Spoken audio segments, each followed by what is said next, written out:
2025 का definite integration का question. देखो इस क्वेश्चन में गिवन है let a comma b the point of intersection of the curve this and straight line this. मतलब एक कर्व पता है, एक स्ट्रेट लाइन पता है, इनका जो पॉइंट ऑफ इंटरसेक्शन है वो ए कॉमा बी है।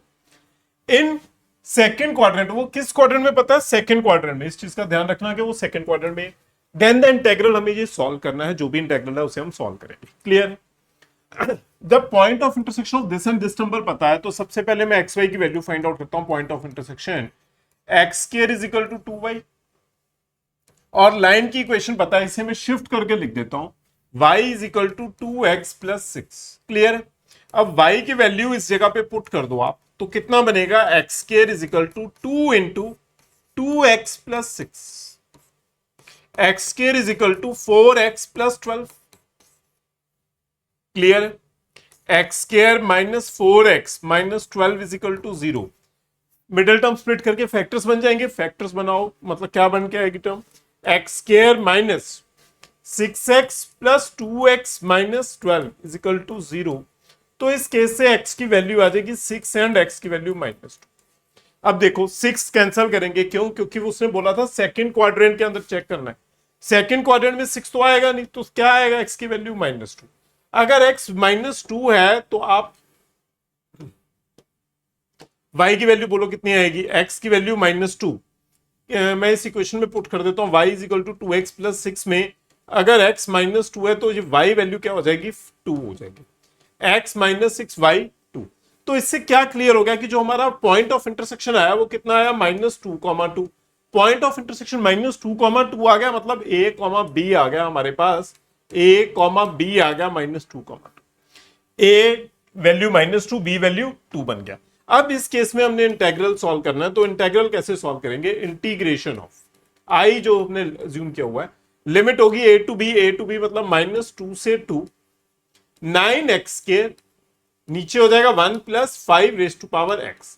अगर ना एक्सपोनेंशियल वाला क्वेश्चन आए, प्लीज ये चीज ध्यान में रखना, अगर एक्सपोनेंशियल वाला क्वेश्चन आता है ना कभी भी, मतलब जैसे ये एक्सपोनेंशियल वाला क्वेश्चन है 5 रेस टू पावर x, इस केस में आप माइनस ए टू ए वाली इवन ऑड वाली प्रॉपर्टी ना यूज करना। क्लियर है? इसमें इवन ऑड प्रॉपर्टी ना यूज करना। ये क्वेश्चन ही बहुत इंपॉर्टेंट होता है जिसमें नीचे एक्सपोनेंशियल टर्म, मतलब a raise to power x, e raise to power x, cos x raise to power x, ऐसी कोई टर्म आ जाए। तो इस केस में मतलब अगर a raise to power x, 2 raise to power, 3 raise to power x अगर कुछ आ गया, तो इस केस में क्या करना है? हमने प्रॉपर्टी यूज करनी है जो होती है प्रॉपर्टी की रिप्लेस एक्स बाय एक्स को किससे रिप्लेस करो? ए माइनस बी बाय एक्स, मतलब माइनस ए प्लस बी, ये होता है ना, ए प्लस बी माइनस एक्स से रिप्लेस करो। माइनस एक्स आप इस प्रॉपर्टी का यूज करो अगर नीचे एक्सपोनेंशियल टर्म। इससे ये 2 एंड 2 तो कैंसिल हो गया, मतलब एक्स को किससे रिप्लेस करोगे आप? माइनस एक्स से। एक्स को माइनस एक्स से रिप्लेस करोगे तो हमारा इंटेग्रल क्या बन के आएगा? Minus 2 to 2 9 of minus x square whole square, नीचे आ जाएगा 1 plus 5 raise to power minus x dx. ये क्लियर है सब? न्यूमिनेटर तो सेम 9x स्क्वायर ही आ जाएगा। न्यूमिनेटर तो क्या आ जाएगा? 9x square. इसे आप लिख सकते हो 1 upon 1 by 5 raise to power x dx.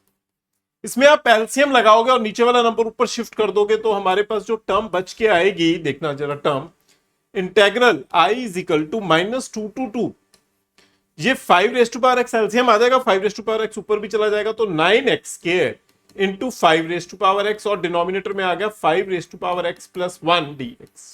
Clear है? अब देखो आप इसमें से इस स्टेप को देखो, मैं दो टर्म्स को लिखता हूं, एक ये वाला बॉक्स बना दिया मैंने और एक ये टर्म, दोनों नंबर्स को अब मैं ऐड करने जा रहा हूं। 1 एंड 2 को आप ऐड कर दो, 1 प्लस 2 कर देंगे, 1 प्लस 2 कर दो तो देखो दोनों में लिमिट सेम है। i प्लस आई तो कितना हो जाएगा? 2i।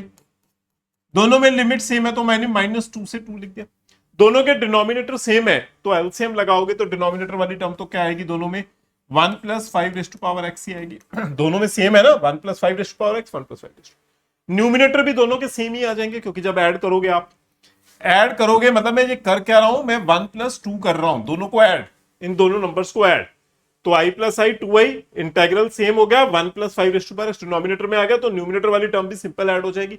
न्यूमिनेटर वाली टर्म ऐड होके क्या बन के आ जाएगी? 9x square plus 9x square into 5 raise to power x dx. अब जो न्यूमिनेटर में टर्म है 2i से हम लिख सकते हैं -2 से 2, 9x² कॉमन अंदर बच जाएगा 1 + 5⁻x whole divided by 1 + 5⁻x dx। ये पूरी टर्म कैंसिल होगी, पूरी टर्म क्या होगी? कैंसिल, कोई दिक्कत तो नहीं है। अब 9 तो बाहर आ जाएगा, इंटीग्रेशन ऑफ x² किसके इक्वल आएगा? 9 बाहर, integration of x² x³ 3। Limit क्या यूज करोगे आप? -2 से 2 तक, लिमिट यूज करोगे आप -2 से 2 तक।